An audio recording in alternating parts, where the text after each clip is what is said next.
Nós estamos dando início a mais uma reunião aqui no Instituto de Cultura Espírita do Brasil, o ICEB, uma reunião de estudos avançados, porque o Instituto é de estudos avançados do Espiritismo, agradecendo a Jesus, a Maria, aos nossos amigos espirituais, aos nossos anjos da guarda e a todos os mentores do ICEB, a oportunidade que estamos tendo de juntos nos reunirmos fraternalmente para estudarmos o Evangelho de Jesus e a codificação de nosso querido codificador Allan Kardec. Hoje nós temos, então, essa bênção que estamos aqui agradecendo ao teu coração, Jesus, pela oportunidade grandiosa e amorosa de aqui estarmos na condição em que estamos. E, estando no ICEB, vamos pedir a prece de abertura dos trabalhos ao nosso querido irmão César Reis. Senhor Jesus, benfeitores que nos amparam, inspiram e orientam, agradecemos pela oportunidade que se repete por nos reunirmos aqui, em nome do Instituto de Cultura Espírita do Brasil, contando certamente com a presença de Jorge André, de Diolinda Amorim, de todos aqueles que fizeram como pioneiros a grandeza desse Instituto, para que nós possamos ter mais um encontro que vai falar profundamente ao nosso entendimento, à nossa inteligência, profundamente ao nosso coração, e mais uma vez vai nos convocar a uma relação rica, generosa, acolhedora, com todos aqueles que de nós se aproximam.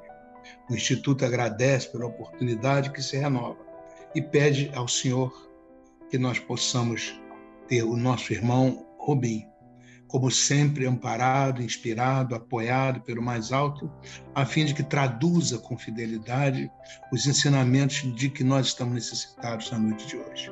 Então, com as bênçãos do Senhor, com esses propósitos, declaramos iniciados os estudos programados para a noite de hoje. Graças a Deus.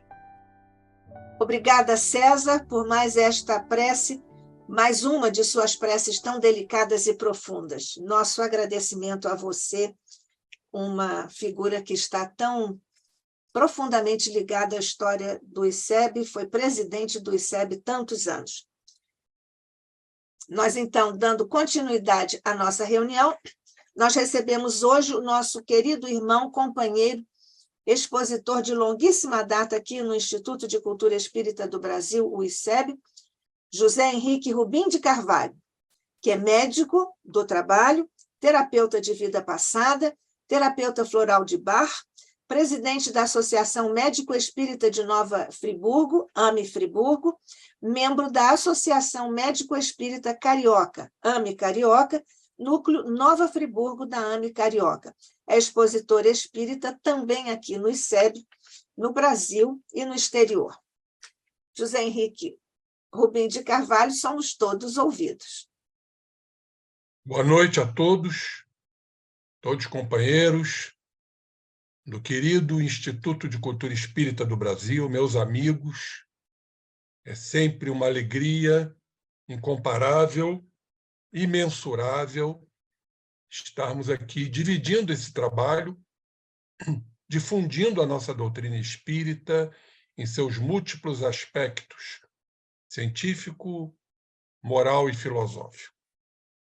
E este tema é instigante quando abrimos o campo perceptivo para o entendimento dessa fecundação, que não é simplesmente uma fecundação orgânica, mas é algo mais. Então, diante disso, vamos aqui passar a tela, vamos compartilhar, pronto, e já estamos mostrando aqui uma imagem encantadora, onde esse feto semi-adormecido encontra-se dentro deste ambiente cálido, aconchegante, dentro do útero materno. E aqui, então, agora entramos no título: Fecundação, encontro mediúnico e um sentido para a vida. Esta relação, primordialmente, mãe e filho, é um encontro mediúnico, onde os moldes mentais maternos chegam a esse espírito já encarnado, que, por sua vez, mesmo num estado de perturbação consciente, como é peculiar no processo encarnatório, não deixa de passar seus valores, esta inter-relação que existe entre mãe e encarnante, já encarnado. E eu fiz questão de colocar esta palavra que está muito acima da questão puramente orgânica, o que significa fecundação, num sentido mais amplo, num sentido mais dilatável. Mas, primeiro, esta foto, respeitemos a vida, aborto não. Não é o tema de hoje, mas precisamos reforçar a valorização da vida, esse bem de inestimável valor para o processo evolutivo da alma, que ora está encarnada e, consequentemente, a evolução que lhe será peculiar. Então, vamos sempre reforçar a ideia da vida, na verdade, da existência, porque vida só temos uma. Mas, como disse, vamos recorrer a definições muito mais profundas do que significa fecundar. Dar origem a, procriar, perpetuar-se pela geração, multiplicar-se. Mas o sentido figurado, ele é muito importante. Tornar-se fértil, capaz de conceber, gerar, produzir. Fazer ficar criativo. Então, a fecundação nesse sentido de criar, de criatividade, das energias criativas da alma. Inventivo, estimular. E o número 4, fecundação no sentido de proporcionar desenvolvimento a fomentar. Então, entendo claramente que a fecundação ela não é puramente orgânica, mas sim no sentido de trocas, de desenvolvimento, de criatividade, as forças criativas da alma. Tudo inicia-se, e aí é uma terminologia que eu criei, da fecundação pré-fecundante. O que significa isto? A fecundação nesse sentido orgânico, mas por que pré-fecundante? É quando tudo se inicia num relacionamento. No namoro, seja no noivado, seja no casamento. Então, é a troca entre seres, a troca magnética, o carinho, o afeto, a dedicação, a participação, o companheirismo que deve existir. Enfim, portanto, seria uma fecundação pré-fecundante, ou seja, ainda não houve o relacionamento sexual, apenas a troca de afabilidades, de doçuras, de compromissos. Por isso, denominei uma fecundação antes da fecundação orgânica propriamente dita. Fecundação no sentido de desenvolvimento, no sentido de estímulo, no sentido de criatividade entre as criaturas. E aí, então, acontece que esses dois seres vão adormecer. E aí está a emancipação da alma, do sexo feminino como do sexo masculino, onde vão se encontrar no mundo espiritual. E aí poderemos entender que a fecundação inicia-se lá no mundo espiritual. Nós estamos vendo uma foto que se relaciona à reencarnação do Segismundo, do livro, fantástico livro, Missionários da Luz, pelo Espírito André Luiz, psicografia do nosso querido e amado Chico Xavier. Então, inicia-se ali a fecundação espiritual, que, em verdade, é pré-encarnatória no sentido orgânico de ser. Então, vocês estão vendo pela foto Raquel, emancipada do corpo, que está o fio que a liga ao corpo físico. E Adelino, também emancipado do corpo. E ali há um compromisso, há um acordo. Por isso, nós espíritas sempre dizemos, com muita propriedade, que não existe gravidez indesejável. Pode haver um recuo, mas houve um acordo, houve um processo de fecundação espiritual, de compromisso. Se não houver isto, pela lei de atração, não haverá a concepção.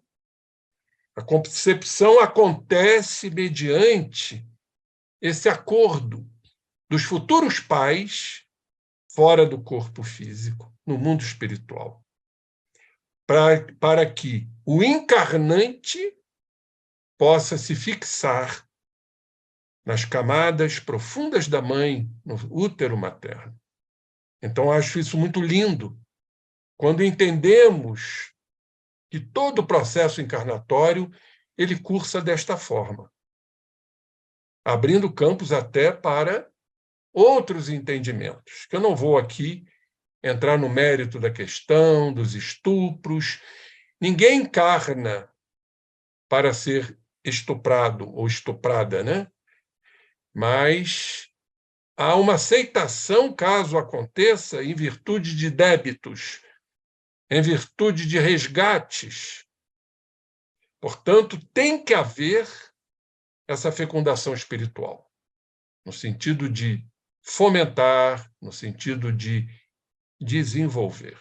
Muito bem, diante disso, chamamos de fecundação espiritual pré-encarnatória. E vamos, então, recorrer ao livro Missionários da Luz, no capítulo 13, que nos fala da reencarnação do Segismundo.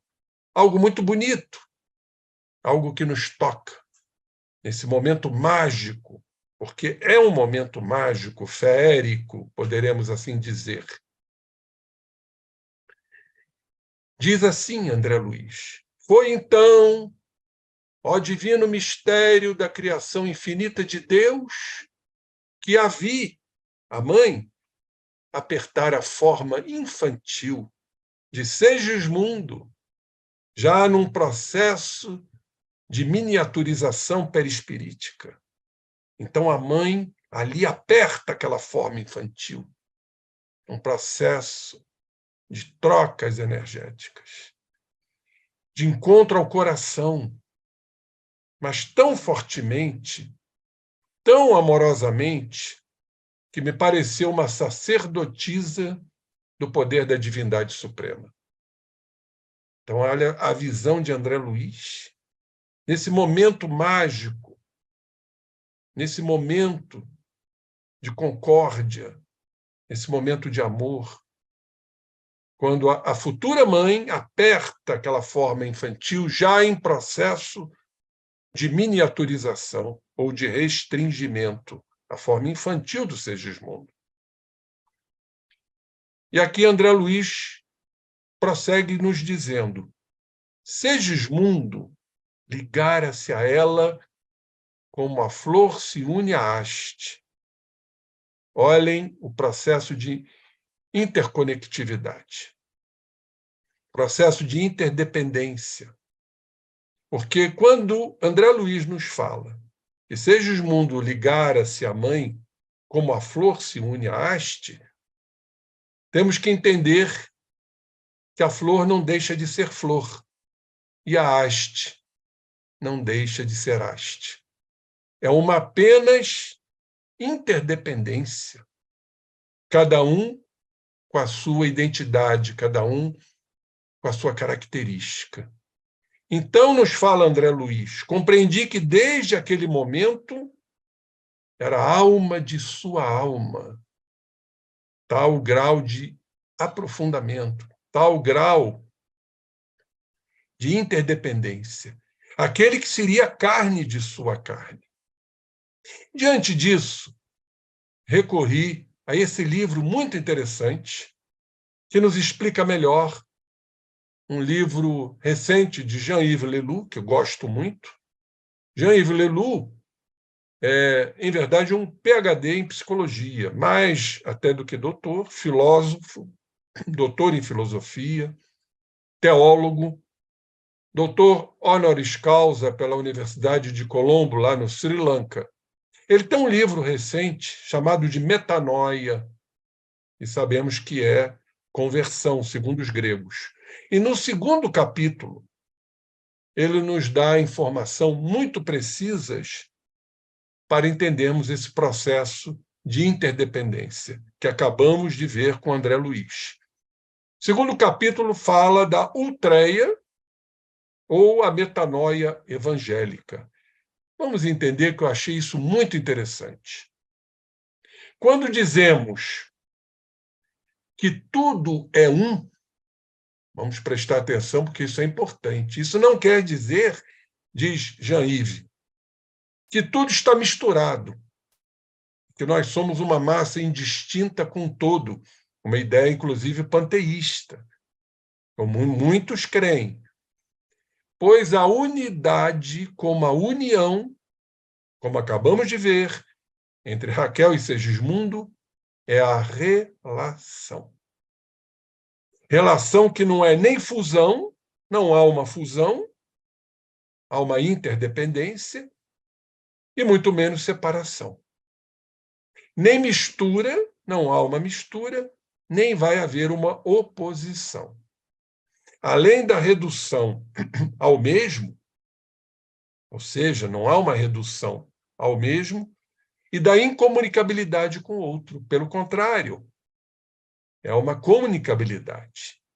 E ele aqui acrescenta dizendo: é preciso descobrir a interdependência, que não é apenas interdependência.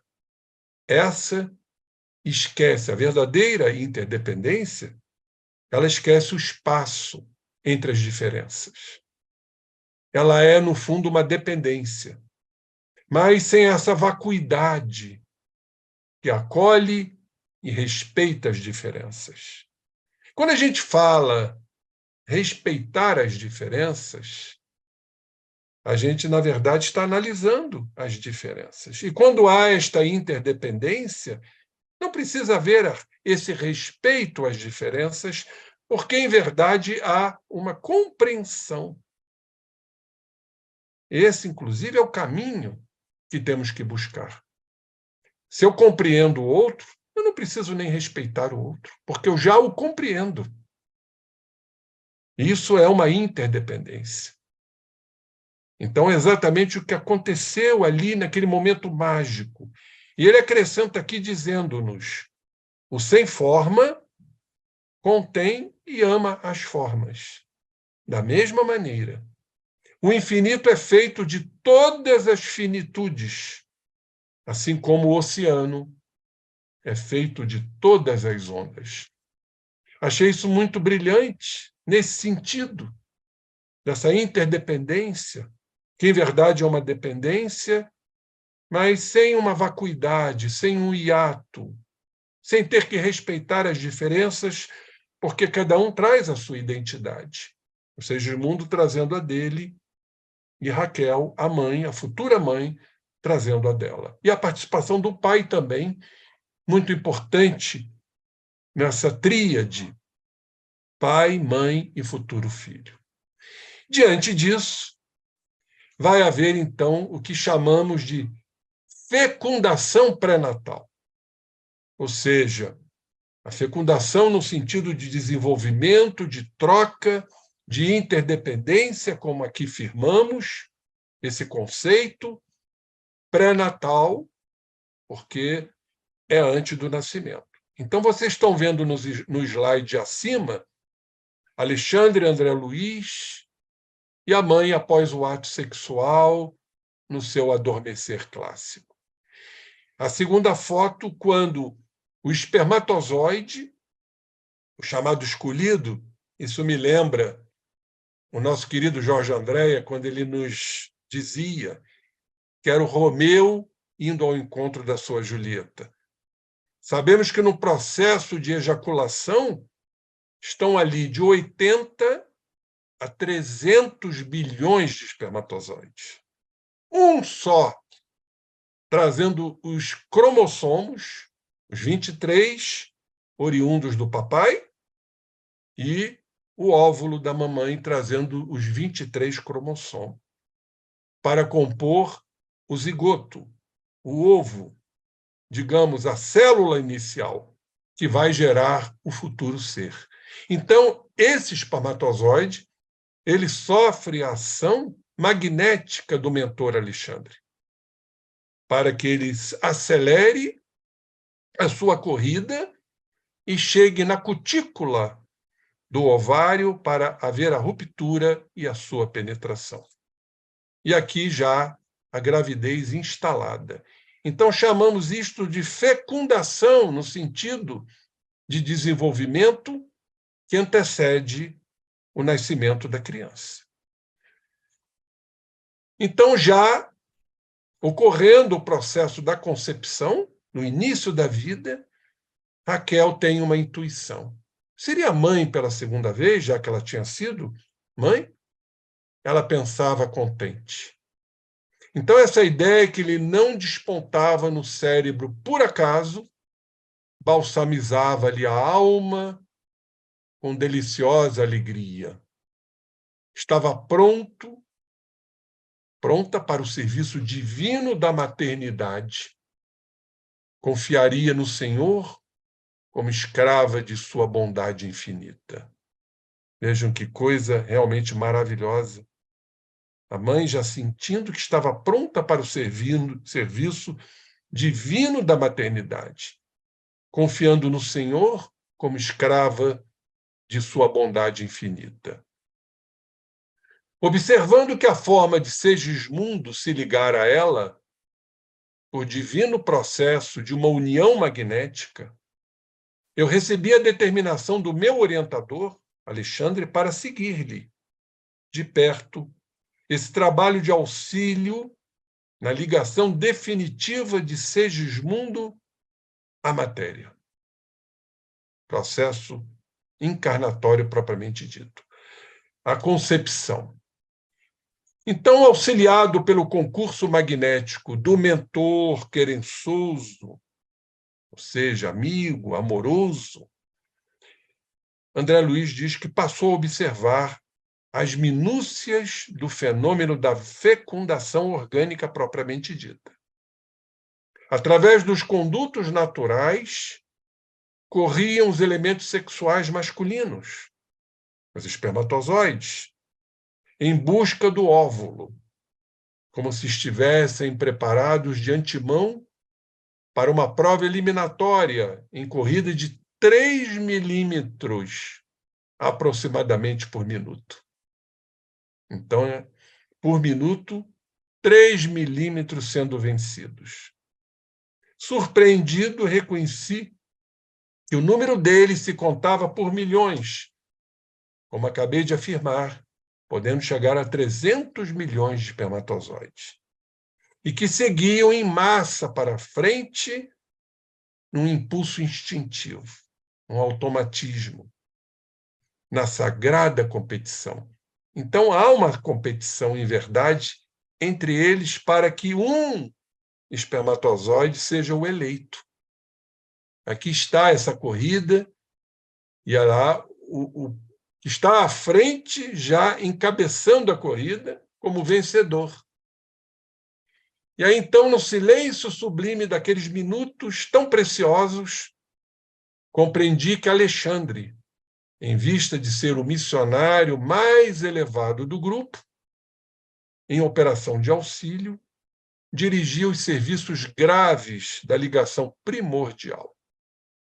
Segundo depreendi, nos fala André Luiz, ele podia ver as disposições cromossômicas, porque tudo estará de acordo, ou estaria de acordo, com o que foi programado. O que esses cromossomas trazem como predisposições, como tendências, como personalidade futura deste ser reencarnante. Então, Alexandre, esse espírito mais evoluído, ele podia ver as disposições cromossômicas de todos os princípios masculinos em movimento dos espermatozoides. Depois de haver observado atentamente o futuro óvulo materno, que também trazia 23 cromossomos, para compor os 46, presidindo ao trabalho prévio de determinação do sexo, perfeito? O cromossomo sexual, para definir o sexo, que seria masculino, Segismundo, do corpo a organizar-se. Após acompanhar profundamente absorto no serviço a marcha desses minúsculos competidores, constituíam a substância fecundante. Identificou em Alexandre, então, o mais apto, aquele que seria, como dizia Jorge Andréa, o Romeu, ao encontro da sua Julieta, fixando nele o seu potencial magnético, para se cumprir a lei, para se cumprir o que foi determinado, para se cumprir as escolhas feitas pelo espírito reencarnante, dando-me a ideia de que o ajudava a desembaraçar-se dos outros, dos companheiros, para que fosse o primeiro a penetrar a pequenina bolsa maternal. O elemento focalizado por ele, então, ganhou nova energia.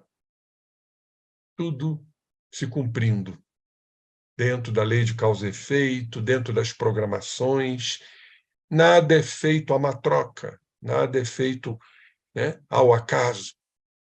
Então, ele ganhou nova energia sobre os demais, que também vão cumprir um papel muito importante, formando uma coroa protetora para que o óvulo fique completamente isolado, protegido dos outros bilhões e milhões de espermatozoides, cumprindo-se realmente uma meta, um objetivo. Então, este escolhido ganhou nova energia e avançou rapidamente na direção do alvo. A célula feminina, o óvulo, que em face do microscópico projétil espermático, igual um projétil mesmo, que vai atingir a periferia do óvulo para romper uma cutícula ovariana do óvulo e penetrar, então, para atingir seus objetivos. É um projétil. Se assemelhava a um pequeno mundo arredondado de açúcar, amido e proteínas, aguardando o raio vitalizante. Sofreu, então, dilaceração da cutícula. Ela se dilacera. A maneira de pequenina embarcação torpedeada. E enrijeceu-se, portanto, de modo singular, cerrando seus poros tenuíssimos, extremamente tênues, como se estivesse disposta a recolher-se às profundezas de si mesma. Vejam que coisa maravilhosa isto. A fim de receber face a face o esperado visitante, impedindo a intromissão de qualquer outro dos competidores, com as suas cargas cromossomiais, que haviam perdido a primeira posição na grande prova. E aí está, então, o eleito, rompendo esta cutícula do óvulo, rompendo a cutícula, aonde, então, ele vai penetrar para cumprir o seu objetivo. Aí está mais uma foto muito bonita da ruptura da cutícula. E sempre sob o influxo luminoso magnético do mentor Alexandre, o elemento vitorioso prosseguiu a marcha. Depois de atravessar a periferia do óvulo, gastando pouco mais de 4 minutos para alcançar o seu núcleo. Ambas as forças, masculina e feminina, formavam agora uma só. Como falamos no início, né? A interdependência, respeitando-se a identidade de cada um. Agora formavam uma estrutura só, convertendo-se ao meu olhar num tenuíssimo foco de luz. O meu orientador, absolutamente entregue ao seu trabalho, tocou a pequenina forma com a destra, mantendo-se no serviço, agora sim, da divisão da cromatina, a divisão celular, para formar, então, do zigoto ao embrião e a posteriori o feto, cujas particularidades são ainda inacessíveis à minha compreensão. André Luiz nos dizendo, ainda particularidades inacessíveis à compreensão. Conservando a atitude do cirurgião, seguro de si, na técnica operatória. Em seguida, então, Alexandre ajustou a forma reduzida, já miniaturizada, a miniaturização perispirítica, para o encaixe de Segismundo, que se interpenetrava com o organismo perispirítico de Raquel, como falamos no início. A interpenetração, a interconexão, a interdependência, que em verdade era uma dependência, como nos afirmou o grande filósofo. Sobre aquele microscópico globo de luz, impregnado de vida, e observei que essa vida latente começou a movimentar-se. Havia decorrido precisamente 1/4 de hora, 15 minutos, a contar do instante em que o elemento ativo ganhara o núcleo daquele óvulo passivo. E aí temos todo o processo de divisão celular. Não vamos entrar aqui em particularidades de blástula, mórula, questões realmente ligadas à embriologia. Mas vocês estão vendo aí a divisão celular, que vai se multiplicando. Diante disso, vamos a algumas informações muito importantes. Estamos recorrendo a esse livro, chamado A Vida Secreta da Criança Antes de Nascer. Um capítulo que fala dessas influências materno-fetais. Esse livro foi escrito por Thomas Verne, um psiquiatra canadense, fundador da Associação de Psicologia Pré- e Perinatal. E neste livro, Thomas Verne diz o seguinte: o perigo existe quando ele, o feto, se sente rejeitado pela mãe. Então, nós já estamos entendendo que, mesmo diante de um acordo, daquela fecundação pré-encarnatória, daquela fecundação no sentido de desenvolvimento, de interconectividade, de aceitação, pode acontecer a posteriori, respeitando o livre-arbítrio, uma rejeição. E é o que Thomas Verne nos diz aqui. O perigo existe quando ele, o feto, se sente rejeitado pela mãe, ou quando suas necessidades físicas ou psicológicas são sistematicamente ignoradas. Então, isso pode acontecer no período, né, gestacional, intraútero. Quando a mãe, por algum motivo seu, particular, não aceita aquele processo gestacional, embora tenha aceitado no mundo espiritual para que tenha ocorrido a concepção. A concepção ela só ocorre mediante a aceitabilidade dos pais no mundo espiritual antes do processo encarnatório, Por isso eu denominei de fecundação pré-encarnatória. Mas, a posteriori, pode acontecer, como Thomas Verne nos diz nesse livro A Vida Secreta da Criança Antes de Nascer. E doutora Marlene Nobre, a nossa querida Marlene, presidente da AME Brasil, da AME Internacional, ela tem um livro sensacional, chama-se O Clamor da Vida. E ela nos faz esta citação do livro A Vida Secreta da Criança Antes de Nascer. Então diz ela o seguinte: conta Thomas Verne o caso do bebê Cristina, que lhe foi relatado pelo Dr. Peter Fedor Freiberg, professor de obstetrícia e ginecologia da Universidade de Uppsala, na Suécia. Cristina era um bebê robusto, comportado, mas que revelou um estranho comportamento. Recusava-se a mamar no seio da mãe. Aceitava a mamadeira ou o seio de outras mães, mas não queria nada com alimento materno. Então, isso tudo foi um trabalho de investigação, de anamnese, e o que descobriram, após inúmeros diálogos com a mãe, que esta mãe, num determinado período gestacional, ela rejeitou essa criança. E a criança captou tudo. Dentro do útero, ela captou esta informação, essa rejeição feita pela mãe. Por isso, passamos a entender, né, essa recusa de mamar no seio da mãe.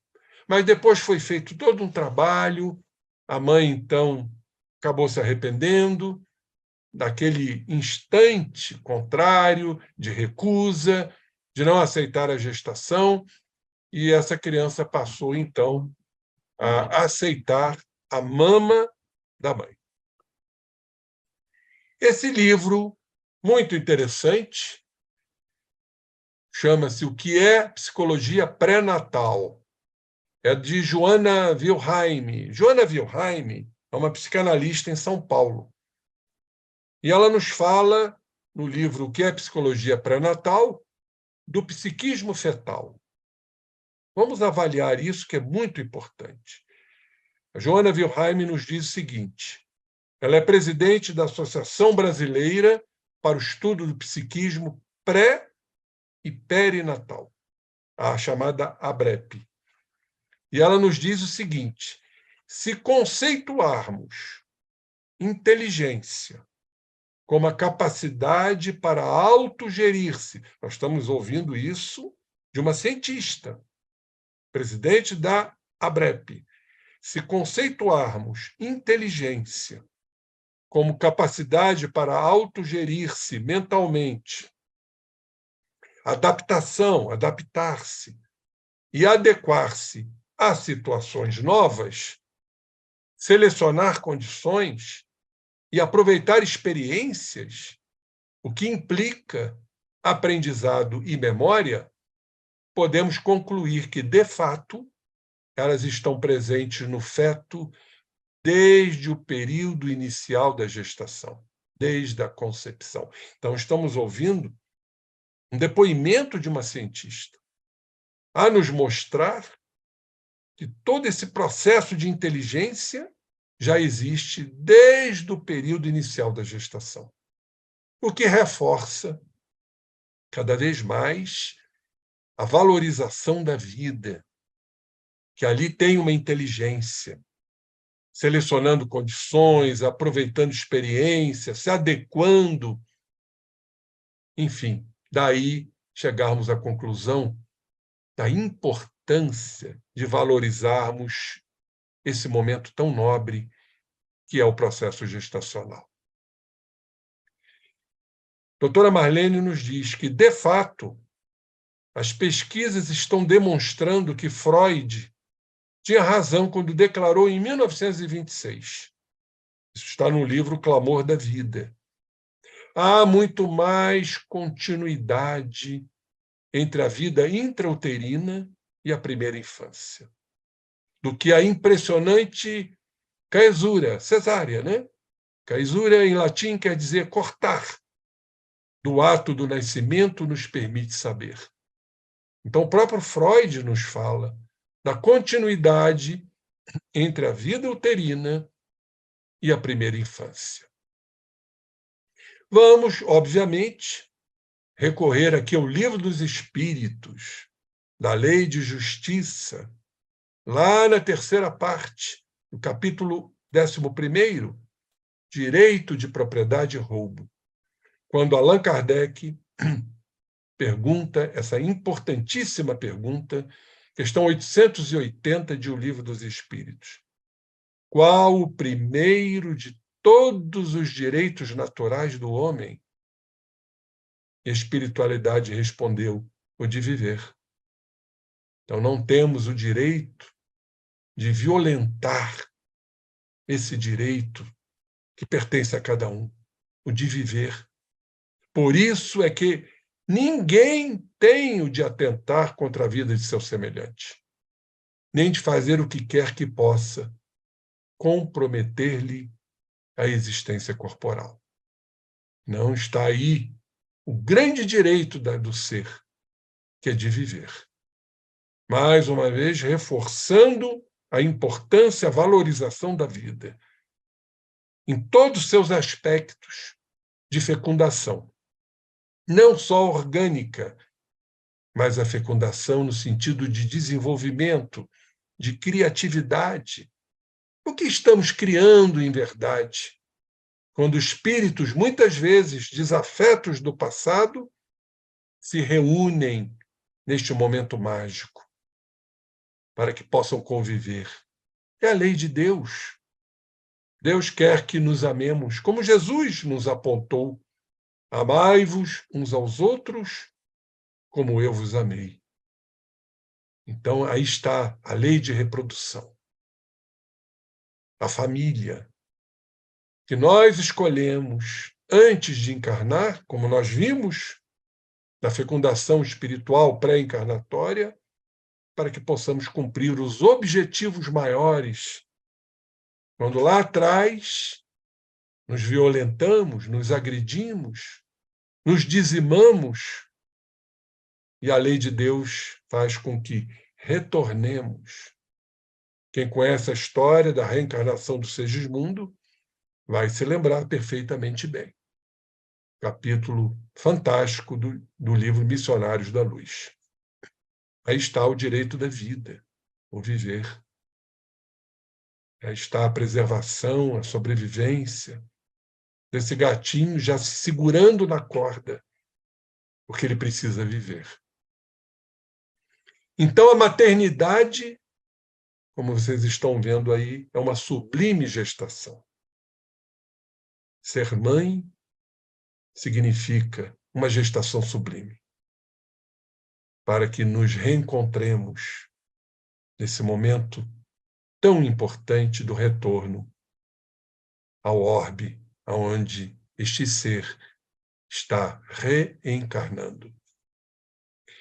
Voltando às questões da fecundação, já falamos da fecundação espiritual, pré-fecundante, a pré-natal, ou seja, antes do nascimento, e esse momento chamado de fecundação pernatal, ou seja, durante o nascimento.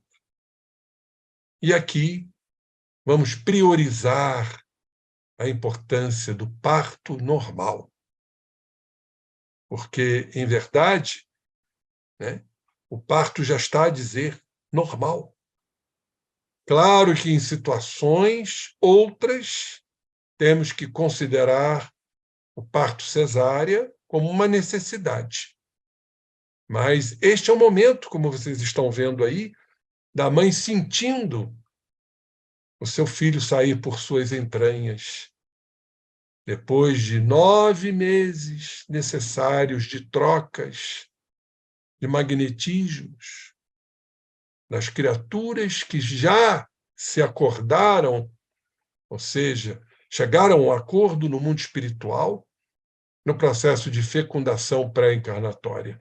Então, estamos vendo esse momento muito importante, a chamada fecundação pernatal, durante o nascimento.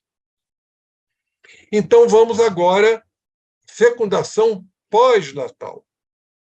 E vocês estão vendo aqui 4 períodos do nascimento, esse momento importantíssimo do aleitamento materno. Vimos o caso do bebê Cristina, que rejeitou sua mãe, porque a mãe a rejeitou no período gestacional. Mas o primeiro leite, chamamos de colostro, o primeiro leite. Deus é maravilhoso, porque no momento do nascimento há uma espécie de separação. Então há uma atenuação diante disso, quando a mãe, então, vai amamentar a sua criança, o aleitamento materno, que é importantíssimo. E aqui vemos momentos especiais da criança em evolução, da importância da educação. A criança já atingindo a idade da adolescência, da aborrecência, como muitos dizem, e esses momentos muito importantes. As pessoas, às vezes, me perguntam, diante de tantas turbulências, diante de tantas conturbações, dificuldades que as criaturas estão enfrentando na atualidade, as pessoas muitas vezes me perguntam em palestras, seminários, qual a salvação para esse mundo que, ora, está em transição? E eu não vejo outra palavra, outro vocábulo, outro termo a não ser educação. Educação no lar, a chamada educação moral. Cabe aos pais educar adequadamente seus filhos. Vivemos momentos muito difíceis, de permissividades, de liberalidades, de vulgaridades até, onde estão faltando essa ascensão dos pais em relação aos seus filhos. Muitos estão, lamentavelmente, cedendo à permissividade que faz com que tudo se dê aos filhos, quando sabemos perfeitamente que há momentos que precisamos dizer não, há momentos que precisamos dizer sim, há momentos que precisamos dizer não e sim, e há momentos que precisamos dizer sim e não. Porque o filho, sabemos, ele quer realmente que haja uma intervenção direta dos pais, freios, inclusive, porque isso é fundamental para o crescimento, a formação do ego. Há de haver exatamente essa ascensão. Não vamos confundir, sempre digo isso, austeridade com autoritarismo. Uma coisa é ser autoritário, outra coisa é ser austero. Jesus foi o grande exemplo de austeridade, de autoridade, não de autoritarismo. Quando ele sabia perfeitamente bem utilizar suas orientações, o encaminhamento do ser, como ele fez com os apóstolos, sempre com firmeza moral, com austeridade. E é assim que os pais devam proceder em relação aos filhos, para que a educação verdadeira se processe. Formarmos homens de bem, como nos recomenda o Evangelho. Então, aí está a fecundação no sentido de desenvolvimento, a fecundação pós-natal.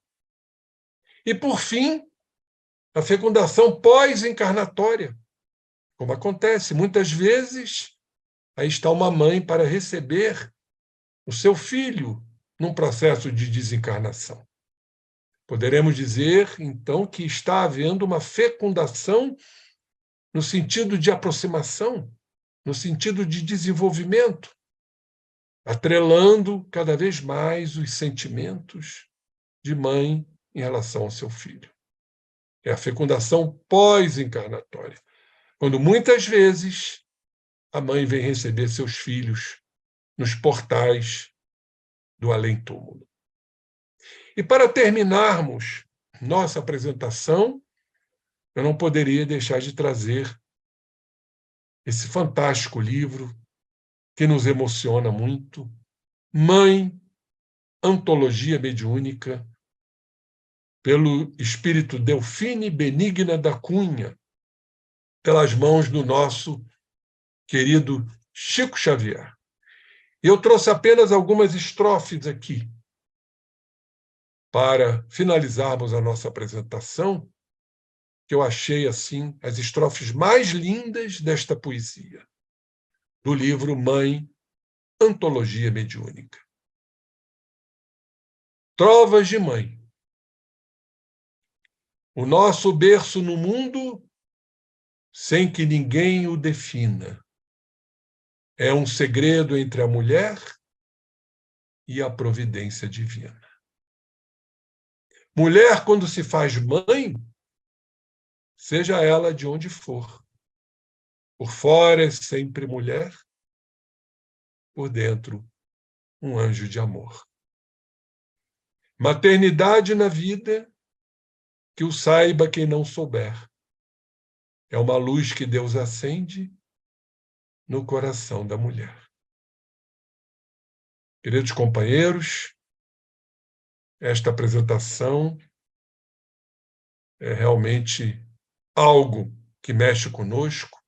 Eu fiz essa apresentação num congresso do Medinesp, porque ele foi todo idealizado no sentido de nos trazer a fecundação, não somente um processo orgânico, mas algo que transcende, algo que ultrapassa os limites físicos, porque eles são, em verdade, espirituais.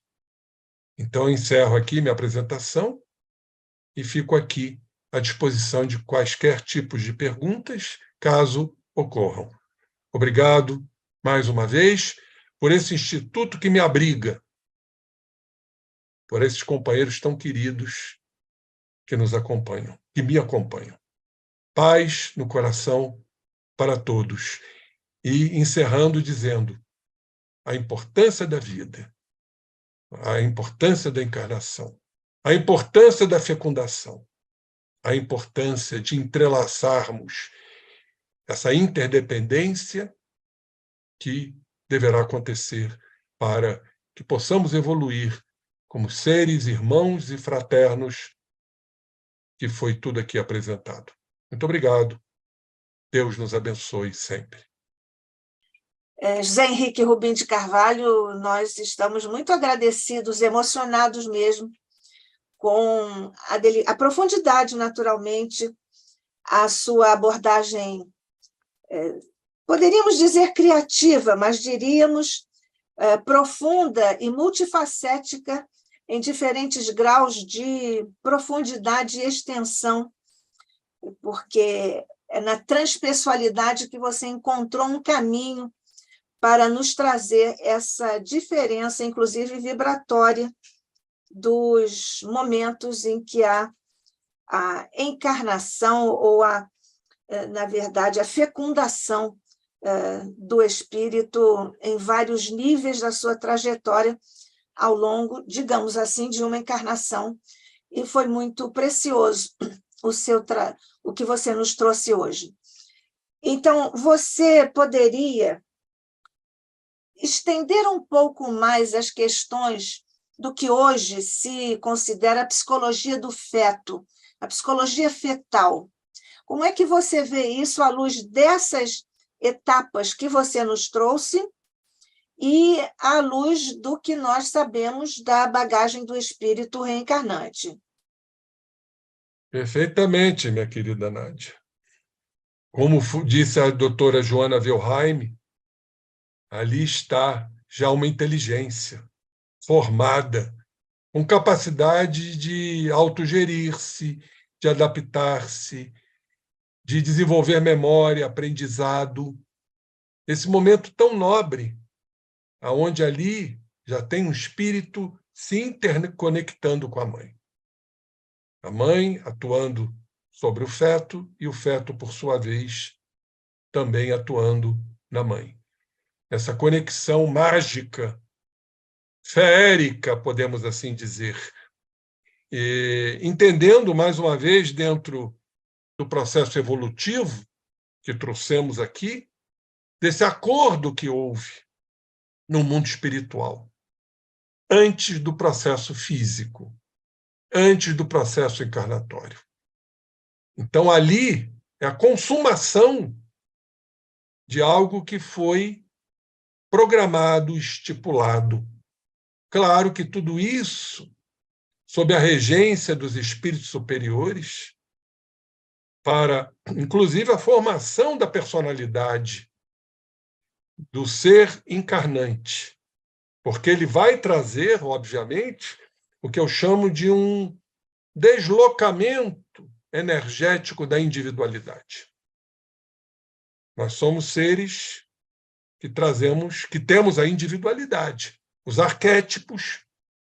Aliás, vamos falar muito sobre isso dentro daquela proposta do inconsciente coletivo, dos arquétipos, quando mais à frente vamos abordar os arquétipos do inconsciente coletivo, do Jung, e a relação com a mediunidade.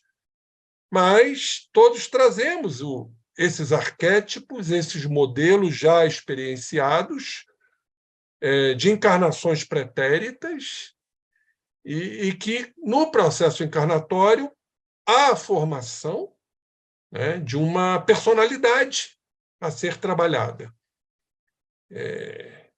Personalidade da individualidade. Então, ali, naquele momento, isso cada vez mais reforçando a valorização da vida. Ali não há um ser amorfo, é um ser que já tem uma inteligência com capacidade de se adaptar àquele momento, de se autogerir, de ter sua memória, o seu aprendizado, nesse instante magnífico. Então, a psicologia fetal, e a nossa querida Joana Wilhelm nos fala muito bem, nesse livro da psicologia, já nos abre a esse entendimento. E cada vez mais como espíritas, defendendo a vida, sobretudo. No combate ao aborto, no aborto criminoso, claro, nefando, que ainda está a predominar no nosso orbe, infelizmente. Mas eu creio que a doutrina espírita, a evolução, vai nos trazer novas ideias, novos conceitos, com o aval da ciência, mostrando ali que tem um ser, com a sua identidade, com a sua individualidade. É assim que a psicologia fetal vem nos trazendo, através de seus modelos, dos seus estudos e de suas pesquisas, que há um ser vivo ali, um ser que pensa, um ser que sente, para o processo de progressão. É dessa forma que entendemos dentro dos estudos modernos. Esses estudos modernos contemplam, gostaria que você fizesse um comentário sobre a postura da medicina, agora aqui tradicional, e a medicina do ponto de vista do espírito, Sim. considerando-se a psicologia fetal. Como é que você vê essa diferença no tratamento, na abordagem, na concepção e na conclusão da medicina dita oficial perante essas questões? Pois é, a medicina ainda, é lamentável ainda que algumas cabeças pensem, a medicina materialista, de que ali não há uma vida. quando o próprio embriologista Kate Murray, muito famoso, muito conhecido, Kate Murray diz que já há vida, embriologicamente falando, desde o momento da concepção. Então, é a ruptura de paradigmas. Os paradigmas materialistas, que ainda defendem, lamentavelmente, o aborto nefando e suas vamos dizer assim, seus adeptos dentro de conceitos deformados, em que a mulher é dona das suas decisões. A gente costuma dizer que a vida não é disponível. A vida não é disponível. A vida tem que ser respeitada. O ser que está ali, ele é indisponível. Nada pode e nem deve afetar a existência. Então, eu vejo essa mudança de paradigma, a medicina espiritual, a medicina pautada em verdadeiros conceitos que a própria ciência já está considerando, a embriologia, a psicologia fetal, em defesa da vida. Eu acho que estamos caminhando para essa mudança paradigmática, aonde os conceitos materialistas, por falta de matéria, como diz André Luiz, vão sucumbir. Rubim, qual o papel do perispírito a partir da fecundação? Ele indaga ainda se todas as fecundações são consentidas preliminarmente. O papel do perispírito é o campo morfogenético. É através do perispírito, esse campo organizador da forma, campo morfogenético, como queiram, o modelo organizador biológico, sob a ação do espírito. O papel do perispírito é fundamental, porque ele está ligado intimamente às células-tronco, às células que vão se diferenciar nos respectivos órgãos, nos futuros órgãos. O processo de diferenciação de células gástricas, de células neurológicas, ósseas, na formação do corpo. Claro, sob a regência do espírito. Então, o papel do perispírito é fundamental na divisão celular, nas células-tronco propriamente ditas. E ele pergunta se todas as fecundações são consentidas preliminarmente. Sim, eu afirmei isso. Eu vejo a questão da concepção cumprindo-se a lei de atração. Então, tudo é organizado, eu chamei isso de fecundação pré-encarnatória, ou fecundação espiritual.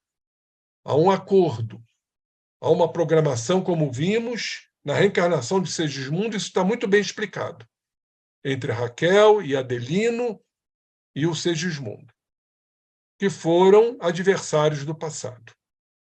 Ali eles se reuniram, né, claro, sob a regência da espiritualidade, para que ele pudesse voltar. Então, tudo é realmente consentido preliminarmente. Senão, não vai se cumprir a atração fluídica, para que, então, o espermatozoide escolhido possa fecundar o óvulo, formando, então, o que chamamos de zigoto. O zigoto quer dizer ovo, para que depois, a posteriori, começar a surgir a divisão celular. Tanto que aqui ele pergunta o que faz com que aquela célula que se divide em 2, 4 e 8 sejam, afinal, células do sangue, dos ossos e do cérebro. Eu já expliquei isso. Acabei de falar a questão das células-tronco. O papel importantíssimo. Eu vejo essa íntima relação das células-tronco com o perispírito, quase que intimamente ligados nessa formação dos órgãos.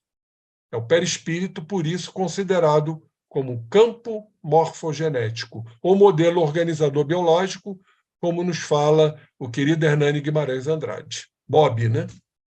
Isso. O nosso querido operador, Carlos, ele está aqui também fazendo uma observação. Isso vai agora com relação à pergunta que o César Reis fez sobre o consentimento preliminar de toda e qualquer fecundação, porque ele pergunta, sabendo-se que é muito sensível esse assunto, mas como esse encontro mediúnico se dá no caso de um estupro? Pois é, eu até falei no transcurso da minha apresentação. Ninguém reencarna para que o estupro se realize. Mas isso tudo, em verdade, é permitido. Caso aconteça por débitos, por resgates, a mãe, muitas vezes, ela vai aceitar, vamos dizer assim, esse futuro filho, porque senão não haverá concepção, mais uma vez, respondendo à questão do consentimento preliminar. Mas o espírito está preparado, caso ocorra um processo de estupro, para que esse espírito possa encarnar. Então, há, sim, um consentimento, porque senão se iria ferir o livre-arbítrio. Então, eu volto a repetir, na questão do estupro, tudo está relacionado a débitos anteriores, a resgates da mãe. Então, caso ocorra por invigilância, que pode ocorrer também no transcurso da existência da mãe, então o estupro aconteceria, vamos dizer assim. E aí cabe à mãe aceitar esta criança, exatamente porque tudo isso foi acordado antes do processo encarnatório. Então, acho que cumpre-se mais uma vez o que eu disse lá no início. Há um acordo, porque senão não houver esse acordo, não vai haver a concepção, mesmo sob a forma de um estupro violento. Mas ninguém vai encarnar para que isso aconteça. Mas a invigilância, a vida, né, as escolhas feitas no processo encarnatório vão abrir campo para que isso ocorra e, obviamente, isso traz toda uma ligação com o passado dessa criatura. Então, eu vejo isso não como algo pré-determinado, mas possibilidades que isso aconteça mediante o livre-arbítrio, que a gente tem que respeitar. Rubem, por sensibilíssimo que seja o tema, alguns que estão conosco podem estar pensando que essa sua fala, e quando nós todos nos referimos a esse lamentável caso que é o estupro, em termos de adultos. Mas nós temos, inclusive, a imprensa tem divulgado recentemente até 2 casos de meninas de 10 anos. E houve também uma polêmica sobre o aborto que é permitido juridicamente para determinada faixa etária, que é o caso desses eventos que são agora divulgados pela imprensa, ou que têm sido agora recentemente 2 casos. Como é que você diz isso, como você pensa isso, ou como a doutrina diz isso na sua leitura sobre esses casos das meninas que, aos 10 anos, 9 anos, por estupro, ficam grávidas? Qual é a visão que você nos traz a esse respeito? Pois é, um assunto muito delicado, né, Nádia? Muitíssimo. Muitíssimo delicado, porque como é que fica a permissão disso tudo?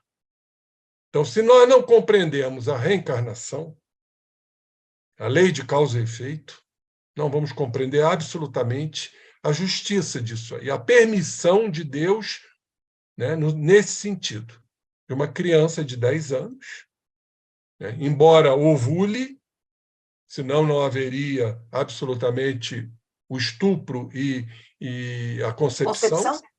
Exatamente. Então, uma criança de 10 anos, a gente, mas uma criança de 10 anos. Sim, mas ela já está ovulando, já está menstruando para que haja a concepção. Então, sabemos que tudo isso está atrelado à lei de causa e efeito. Eu não vejo outra forma de entendimento a não ser a lei que todos nós estamos íncitos. São resgates, especificamente resgates de vidas anteriores, de existências anteriores, melhor dizendo, porque vida a gente só tem uma. E poderia acontecer uma escolha antes de encarnar para que isso aconteça? É possível, sim. É possível, porque senão, como é que nós poderíamos entender um espírito que não faz essa escolha desse acontecimento dramático para a criança, para a família, para a sociedade? Se não entendermos o processo evolutivo. Muitos espíritos, eu acho que aquela questão, a escolha das provas, ela é de grande importância para o nosso entendimento. Poderia um espírito fazer essa escolha? Fica essa pergunta. Por que não? Para avançar depressa, mediante seus débitos anteriores. Há uma questão muito importante do Livro dos Espíritos que fala mais ou menos isto, na escolha das provas.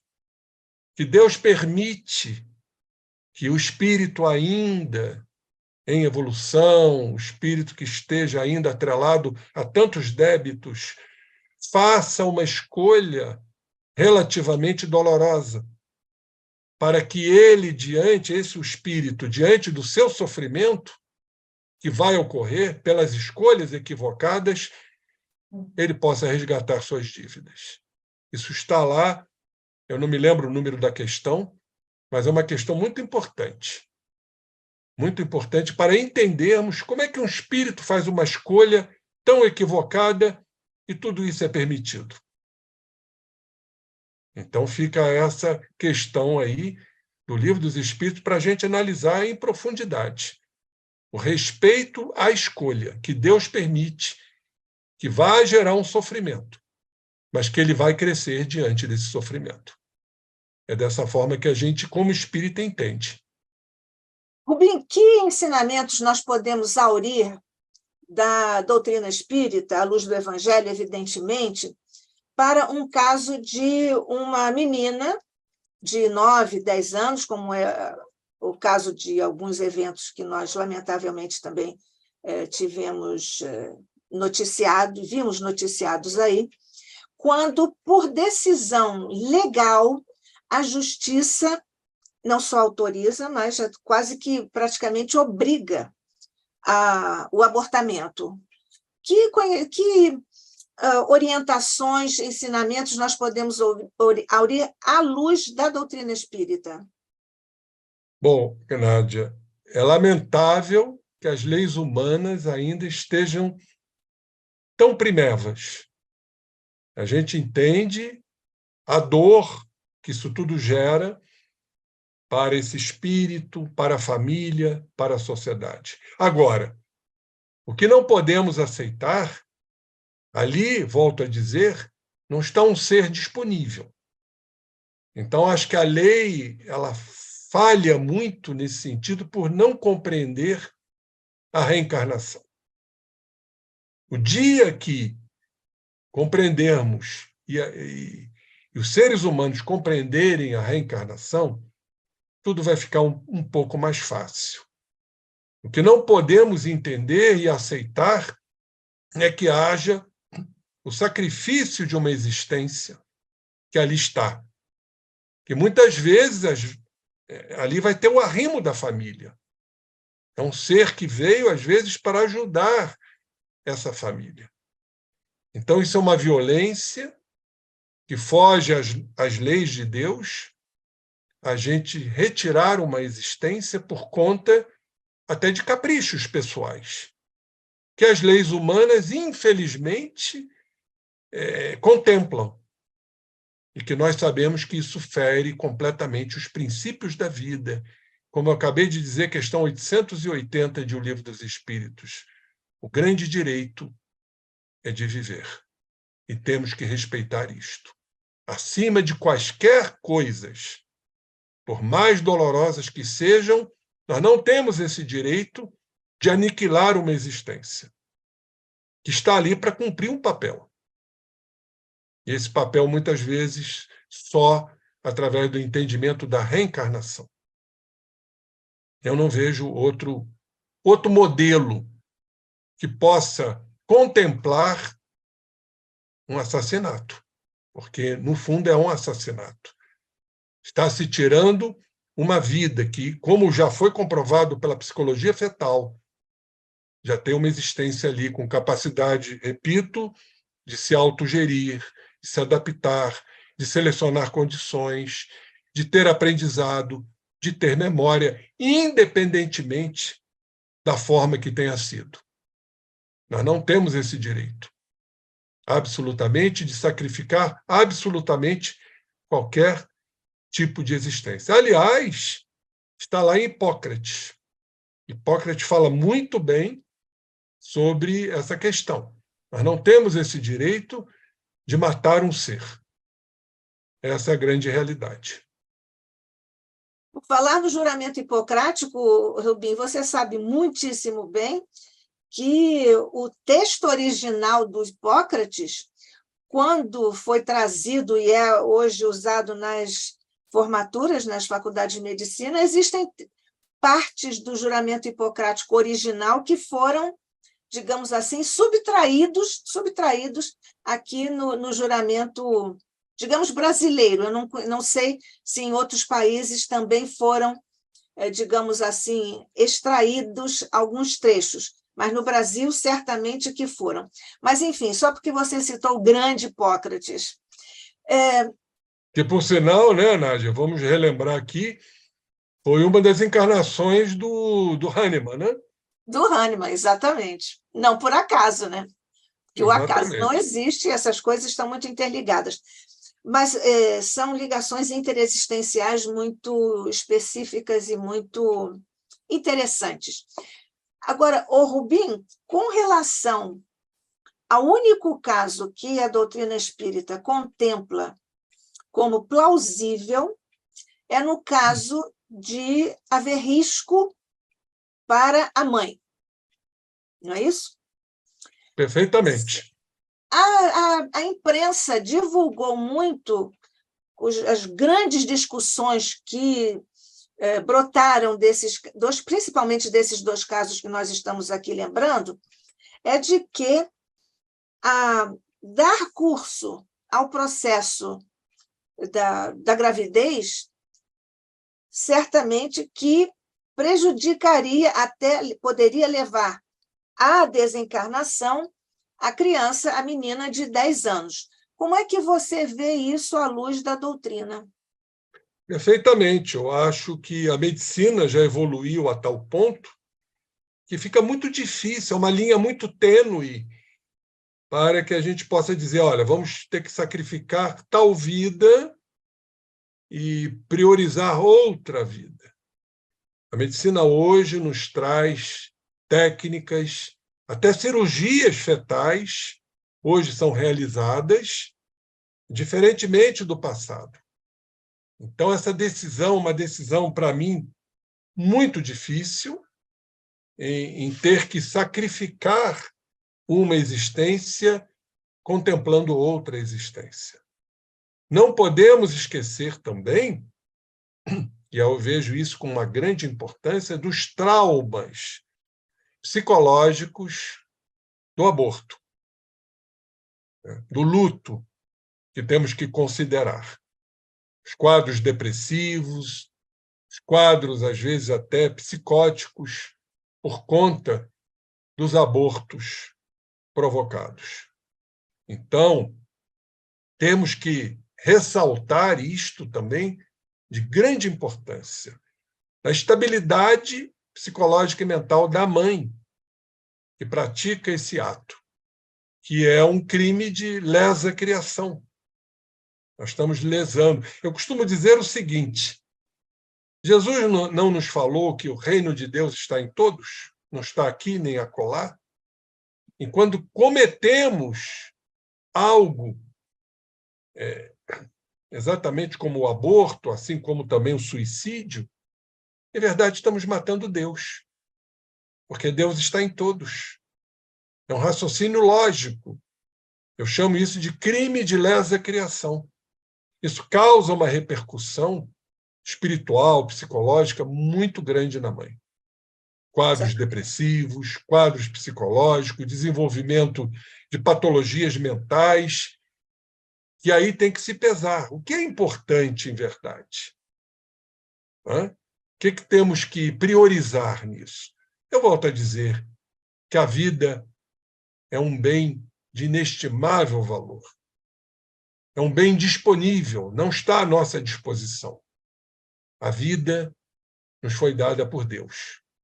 E temos que considerar isso, não importa, em verdade, né, se foi por um método violento, agressivo, porque nada se cumpre dentro da permissão de Deus.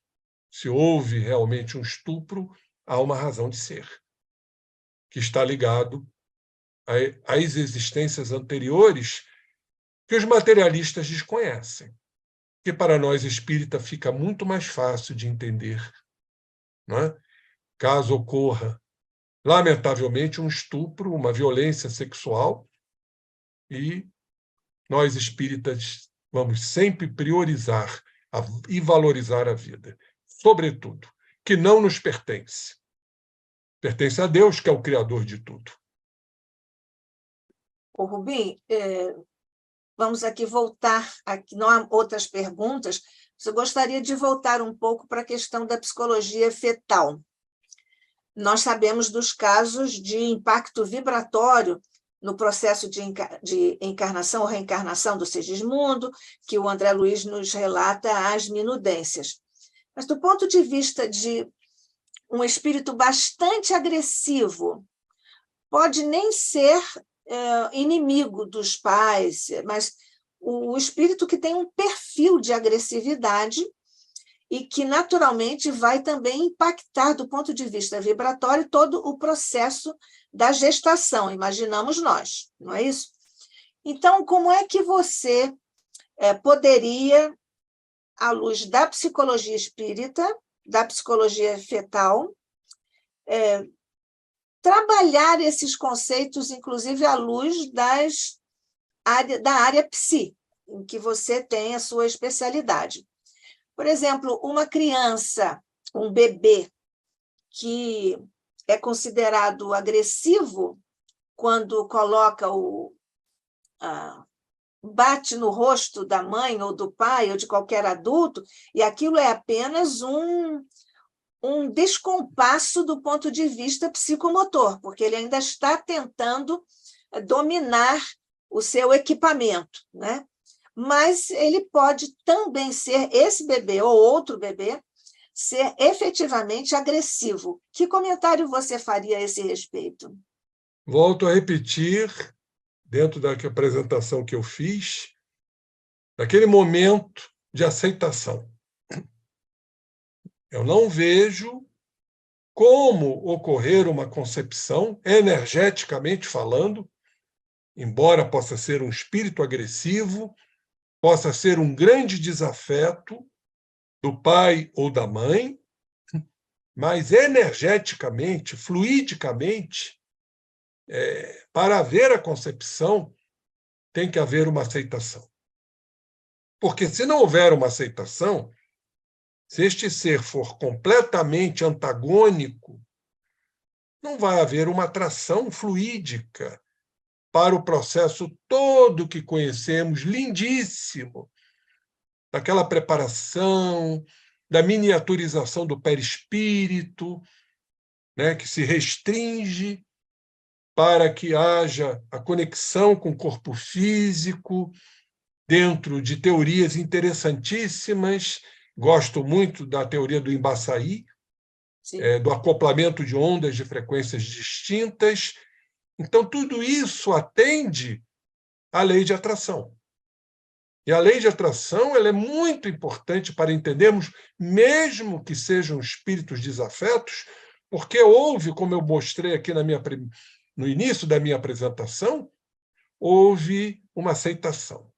O que eu chamo, o eu que denominei assim, modéstia à parte, de uma fecundação no sentido de desenvolvimento pré-encarnatória, de espíritos, mesmo que desafetos, que possam se reunir para cumprir seus objetivos. Claro que eles vão se mostrar de personalidades distintas, às vezes até agressivas, como eu apresentei um caso aqui da bebê Cristina, que foi rejeitada pela mãe e ela, então, criou aquela repulsa no momento da amamentação. Aceitava outras mamas e nunca da mãe.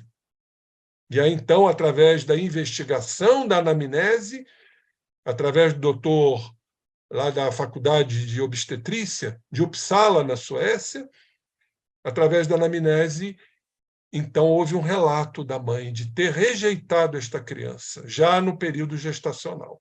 Então o feto captou tudo isto. E a forma que ela encontrou, a Cristina, foi rejeitar a mama. Mas depois, então, foi feito todo um trabalho psicoterápico no sentido de reaproximação e tudo se resolveu da melhor maneira possível. Então, é possível, sim, que hajam essas divergências mediante as personalidades distintas que são. Mas, para o processo, repito, de concepção, houve, de alguma forma, um acordo, um acerto entre esses espíritos, para se cumprir a lei de atração fluídica, atração energética. Muito bem.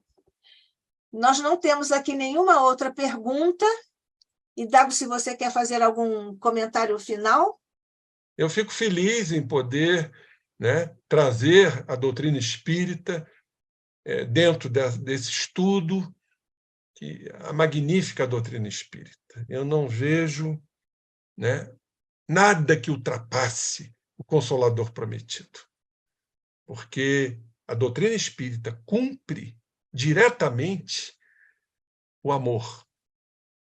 Ela nos traz objetivamente o amor que nos aproxima. E se hoje ainda somos refratários, resistentes, recalcitrantes, um dia nós cederemos mediante a lei de amor que está em nós.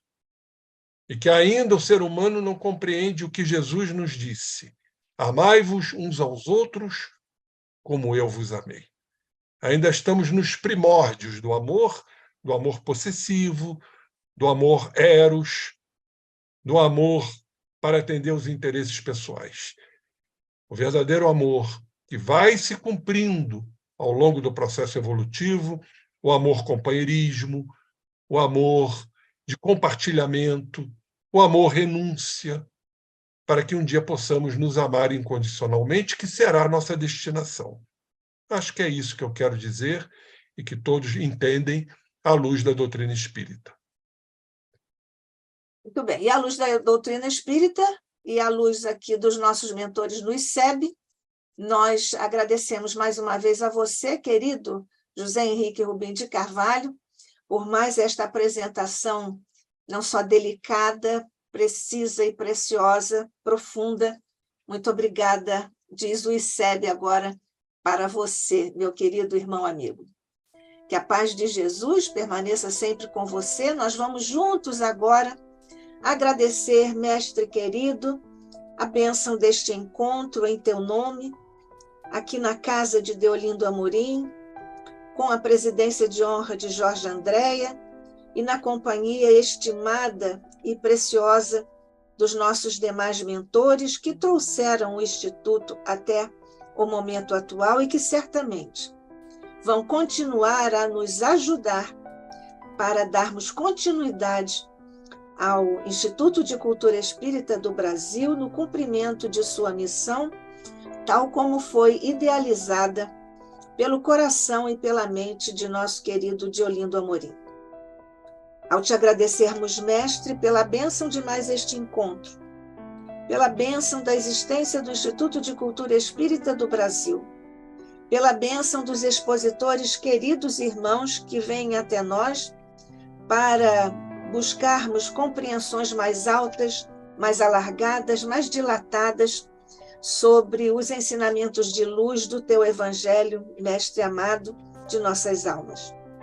Nós ainda te rogamos, se nos for ainda lícito pedir-te, mas nós te pedimos, Mestre, permanece conosco, abençoa todos os nossos irmãos em duras provas e expiações, como aliás nos alertaste, que estão agora nesses nossos irmãos, nessas circunstâncias, ainda que dolorosas, no planeta que diriges tão amorosamente. Guarda-nos, Mestre querido, sob tua paz e tua luz. Permite que o manto de Maria possa nos acobertar a todos em nossas humanas dificuldades. Abençoa o nosso querido José Henrique Rubim de Carvalho e a todos nós que em ambos os planos de existência aqui estivemos hoje, mas ainda estaremos juntos nos nossos próximos encontros aqui no Instituto de Cultura Espírita do Brasil, o ICEB. Guarda-nos, portanto, Mestre, ilumina-nos os caminhos, potencializa nossa fé, abre nossas mentes para esses entendimentos mais profundos e alargados e desce uma luz de teu coração por sobre os nossos. Que assim seja, hoje e sempre, sob a graça de nosso Pai. Assim seja.